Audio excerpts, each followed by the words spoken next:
ವಿದೇಶಕ್ಕೆ ಹಾರಿದ ಮೇಘ್ನರಾಜ್. ಹೌದು ಸ್ನೇಹಿತರೆ, ತಮ್ಮ ಮುಂದಿನ 2ನೇ ಗಂಡನನ್ನ ನೋಡೋಕೆ ವಿದೇಶಕ್ಕೆ ಹೋಗಿದ್ದಾರಂತೆ. ಸೊ ಅಷ್ಟಕ್ಕೂ ಆ ಗಂಡು ಯಾರು, ಏನನ್ನ ಕೆಲಸ ಮಾಡ್ತಾರೆ, ಮೇಘ್ನರಾಜ್‌ರವರ 2ನೇ ಮದುವೆ ಯಾವಾಗ? ಸೊ ಈಗ ಎಂಗೇಜ್‌ಮೆಂಟ್ ಆಗಿದೆ ಅಂತಕ್ಕಂಥ ಸುದ್ದಿಗಳು ಕೇಳಿ ಬರ್ತಾ ಇವೆ. ಸೊ ಏನಾಯ್ತು, ಮೇಘ್ನರಾಜ್‌ರವರು ಎಂಗೇಜ್‌ಮೆಂಟ್ ಏನಾದರೂ ಆದ್ರಾ? ಇದೆಲ್ಲದರ ಬಗ್ಗೆ ಸಂಪೂರ್ಣವಾದ ಮಾಹಿತಿಯನ್ನ ಈ ಒಂದು ವಿಡಿಯೋದಲ್ಲಿ ನಾನು ನಿಮಗೆ ತಿಳಿಸ್ಕೊಡ್ತೀನಿ.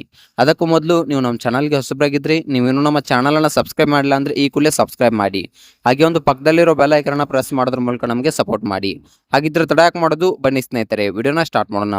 ವಿಡಿಯೋನ ಸ್ಟಾರ್ಟ್ ಮಾಡೋಕ್ಕಿಂತ ಮುಂಚೆ ನೀವು ನಮ್ಮ ಚಾನಲ್ಗೆ ಹೊಸಬರಾಗಿದ್ದರೆ ಈ ಚಾನಲನ್ನು ಸಬ್ಸ್ಕ್ರೈಬ್ ಮಾಡಿ.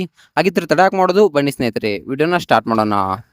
ಮೇಘ್ನರಾಜ್‌ರವರು 2ನೇ ಮದುವೆಗೆ ಒಪ್ಕೊಂಡಿರಲಿಲ್ಲ. ಮೊಟ್ಟ ಮೊದಲನೇದಾಗಿ ಹೇಳಬೇಕಪ್ಪ ಅಂತಂದರೆ, ನಾನು ಯಾವುದೇ 2ನೇ ಮದುವೆಯನ್ನು ಆಗೋದಿಲ್ಲ ಅನ್ನೋ ಮಾತನ್ನು ಮೇಘ್ನರಾಜ್‌ರವರು ಹೇಳಿದರು. ಸೊ ಇದ್ದಕ್ಕಿದ್ದಂತೆ ಬ್ರಾಡ್ಕಾಸ್ಟ್ ಚಾನಲ್‌ನಲ್ಲಿ ಇಲ್ಲ, ನಾನು 2ನೇ ಮದುವೆಯನ್ನು ಆಗ್ತೀನಿ, ನನ್ನ ಮಗನಿಗೆ ಫಾದರ್ ಫಿಗರ್ ಬೇಕು ಅನ್ನೋ ಮಾತನ್ನು ಹೇಳಿದ್ದಾರೆ. ಸೊ ಅಷ್ಟಕ್ಕೂ ಯಾಕೆ ಈ ರೀತಿಯಾಗಿ ಮನಸ್ಸನ್ನು ಚೇಂಜ್ ಮಾಡಿದ್ರು, ಏನಾಯಿತು ಇವರಿಗೆ? ಇದೆಲ್ಲದರ ಬಗ್ಗೆ ಸಂಪೂರ್ಣವಾಗಿ ಒಂದೊಂದಾಗಿ ನೋಡ್ಕೊಂಡು ಹೋಗೋಣ ಬನ್ನಿ. ಮೇಘ್ನರಾಜ್‌ರವರು ಮೊಟ್ಟ ಮೊದಲನೇದಾಗಿ ನಾನು 2ನೇ ಮದುವೆಯನ್ನು ಆಗೋದಿಲ್ಲ ಅನ್ನೋ ಮಾತನ್ನು ಅವರ ತಂದೆ ತಾಯಿಯವರಿಗೆ ಸ್ಪಷ್ಟವಾಗಿ ಹೇಳಿಬಿಟ್ಟಿದ್ರು. ಇಲ್ಲ, ನಾನು ಯಾವುದೇ 2ನೇ ಮದುವೆಯನ್ನು ಆಗೋದಿಲ್ಲ, ನನಗೆ ಫೋರ್ಸ್ ಮಾಡಬೇಡಿ ಅನ್ನೋ ಮಾತನ್ನು ಹೇಳಿದರು. ಸೊ ಇದ್ದಕ್ಕಿದ್ದ ಹಾಗೆ ಯಾಕೆ ಬದಲಾಯಿದ್ರು ಅಂದರೆ, ಅವರ ಮಗನಿಗೋಸ್ಕರ ತುಂಬಾ ಇಷ್ಟಪಟ್ಟು ಚಿರಂಜೀವಿ ಸರ್ಜಾ ಅವರನ್ನ ಮದುವೆ ಆಗಿದ್ರು. ಸೊ ಅವರು ತುಂಬ ಚೆನ್ನಾಗಿ ಅವ್ರನ್ನ ನೋಡ್ಕೊಳ್ತಾ ಇದ್ರು. ಆದರೆ ದುರಾದೃಷ್ಟವಶಾತ್ ಅಂತಕ್ಕಂಥದ್ದು, ಸೊ ವಿಧಿ ಕೈವಾಡ ಅಂತಕ್ಕಂಥದ್ದನ್ನು ನಾವು ಇಲ್ಲಿ ಹೇಳ್ಬೋದು. ಸೊ ವಿಧಿಯ ಆಟಕ್ಕೆ ಚಿರಂಜೀವಿ ಸರ್ಜಾ ಅವರು ಬಲಿಯಾದರು. ಸೊ ಅದಾದ ನಂತರ ಚಿರಂಜೀವಿ ಅವರನ್ನ ಕಳೆದುಕೊಂಡಾಗ ತುಂಬಾನೇ ದುಃಖದಲ್ಲಿ ಇದ್ರು. ಇವರು ಮೇಘ್ನರಾಜ್‌ರವರು ತುಂಬಾನೇ ದುಃಖದಲ್ಲಿ ಇದ್ರು. ಚಿರಂಜೀವಿ ಸರ್ಜಾ ಅವ್ರನ್ನ ಕಳೆದುಕೊಂಡಾಗ ತುಂಬಾನೇ ದುಃಖದಲ್ಲಿದ್ರು. ಸೊ ಜನರು ತುಂಬಾನೇ ಇವರಿಗೆ ಚುಚ್ಚು ಮಾತುಗಳನ್ನ ಆಡೋಕೆ ಸ್ಟಾರ್ಟ್ ಮಾಡಿಬಿಟ್ರು. ಸೊ ಆವಾಗ ಇವರು ಗರ್ಭಿಣಿಯಾಗಿರೋದ್ರಿಂದ ತುಂಬಾನೇ ಚುಚ್ಚು ಮಾತುಗಳನ್ನ ಆಡೋಕೆ ಸ್ಟಾರ್ಟ್ ಮಾಡಿದ್ರು. ಆದರೆ ಮೇಘ್ನರಾಜ್‌ರವರು ಯಾವುದನ್ನು ಕೂಡ ತಲೆಗೆ ಹಾಕಿಕೊಳ್ಳಲಿಲ್ಲ. ಸೊ ಅವರ ಹೊಟ್ಟೆಯಲ್ಲಿರ್ತಕ್ಕಂಥ ಮಗುಗೋಸ್ಕರ ಬದುಕೋಕೆ ಸ್ಟಾರ್ಟ್ ಮಾಡಿದ್ರು. ಇಲ್ಲ, ನನಗೆ ಹೊಟ್ಟೆಯಲ್ಲಿ ಮಗು ಇದೆ, ಸೊ ಅವನಿಗೋಸ್ಕರ ನಾನು ಅದಕ್ಕೋಸ್ಕರ ನಾನು ಬದುಕ್ತೀನಿ ಅನ್ನೋ ಚಾಲೆಂಜನ್ನು ತೆಗೆದುಕೊಂಡ್ರು. ಅದಾದ ನಂತರ ಗರ್ಭಿಣಿ ಆಗಿದ್ದಂಥ ಸಮಯದಲ್ಲಿ ತುಂಬಾನೇ ಕಷ್ಟಗಳನ್ನ ಅನುಭವಿಸಿದ್ರು ಚಿರಂಜೀವಿ ಸರ್ಜಾ ಅವರನ್ನ ಕಳೆದುಕೊಂಡು.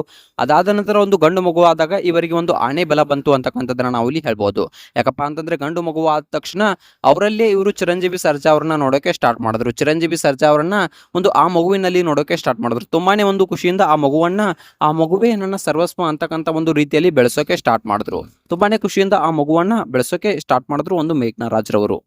ಸೊ ಮೊಟ್ಟ ಮೊದಲನೇದಾಗಿ 2ನೇ ಮದುವೆಯನ್ನ ಬೇಡ ಅನ್ನಂತವರು ತಮ್ಮ ಮಗನಿಗೋಸ್ಕರ 2ನೇ ಮದುವೆಯನ್ನ ಆಗೋಕೆ ಸಿದ್ಧರಾದ್ರು. ಹೌದು ಸ್ನೇಹಿತರೆ, ತಮ್ಮ ಮಗ ಗಂಡು ಮಗ. ಸೊ ಅದಕ್ಕಾಗಿ ಅವನು ಎಲ್ಲಾ ಸೀಕ್ರೆಟ್ಸ್ ಗಳನ್ನ ತನ್ನ ಬಳಿ ಹೇಳ್ಕೊಳ್ಳೋಕೆ ಆಗಲ್ಲ.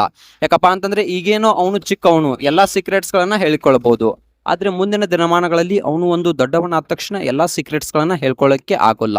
ಸೊ ಅದಕ್ಕಾಗಿ ಆದರೂ ನಾನು 2ನೇ ಮದುವೆಯನ್ನು ಆಗಬೇಕು ಅನ್ನೋ ಮಾತನ್ನು ಇಲ್ಲಿ ಮೇಘ್ನರಾಜ್‌ರವರು ಹೇಳ್ತಾ ಇದ್ದಾರೆ. ಹೌದು ಸ್ನೇಹಿತರೆ, ಯಾಕಪ್ಪ ಅಂತಂದರೆ, ಗಂಡು ಮಗು ಆಗಿರೋದ್ರಿಂದ ಸೊ ಎಲ್ಲವನ್ನ ಇವನು ಹಂಚ್ಕೊಳ್ಳೋಕ್ಕೆ ಆಗೋದಿಲ್ಲ ನನ್ನ ಹತ್ರ.